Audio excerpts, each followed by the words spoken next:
पवित्र पोर्टल शिक्षक भरती 2025चं रजिस्ट्रेशन सुरू आहे. रजिस्ट्रेशन करताना उमेदवारांना डोमोसाईल संदर्भात बघा अडचणी येत होत्या.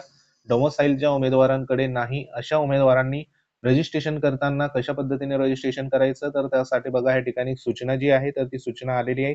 ह्याच्यामध्ये सांगितल्याप्रमाणे अधिवास प्रमाणपत्र म्हणजे डोमोसाईल तुमच्याजवळ या ठिकाणी अवेलेबल नाही, तर त्या ठिकाणी तुम्हाला जे काही महत्त्वाचे बघा या ठिकाणी 3 डॉक्युमेंट्स जे आहेत, तर ते 3 डॉक्युमेंट्स सध्या अपलोड करायचे. त्याच्यामध्ये ओळखीचा पुरावा इथं दिल्यापैकी बघा एक डॉक्युमेंट तुमच्याजवळ असणं गरजेचं आहे. त्याच्यामध्ये आधार कार्ड असेल, वाहन चालवण्याचा परवाना, पासपोर्ट, पॅन कार्ड, मतदान कार्ड ह्याच्यापैकी एक डॉक्युमेंट तुमच्याजवळ असायला पाहिजे.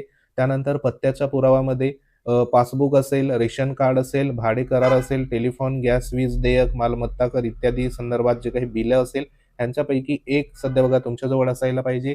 त्यानंतर अतिरिक्त कागदपत्रामध्ये जन्म दाखला असेल तुमच्या, जन्म प्रमाणपत्र किंवा शाळा सोडल्याचा दाखला असेल किंवा मग 10वी परीक्षेचं जे काही पासिंग प्रमाणपत्र असेल ह्याच्यापैकी एक.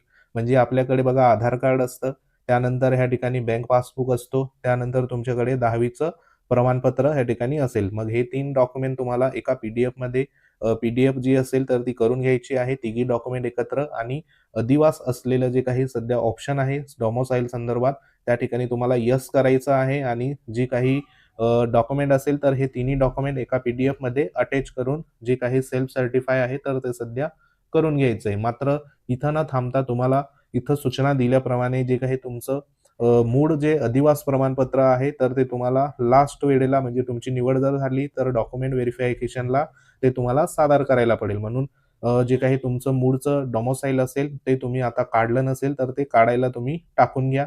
जेणेकरून तुम्हाला पुढे तुमचं सिलेक्शन झालं तर त्या ठिकाणी तुम्ही ओरिजिनल जे डोमोसाईल असेल तर ते सादर करू शकतात. फक्त आताच्या वेळेला जे काही सेल्फ सर्टिफाय संदर्भात तुम्हाला ही संधी इथं बघा मिळालेली आहे. तर ज्यांचं रजिस्ट्रेशन आणि सेल्फ सर्टिफाय सध्या बघा बाकी असेल त्यांनी 14/1/2025 पर्यंत सध्या बघा ही प्रक्रिया करून घ्यायची आहे. तर ही एक महत्त्वाची बघा सूचना ह्या ठिकाणी आलेली होती. अशाच प्रकारच्या माहितीसाठी वेळोवेळी आपल्या चॅनलला भेट देत राहा.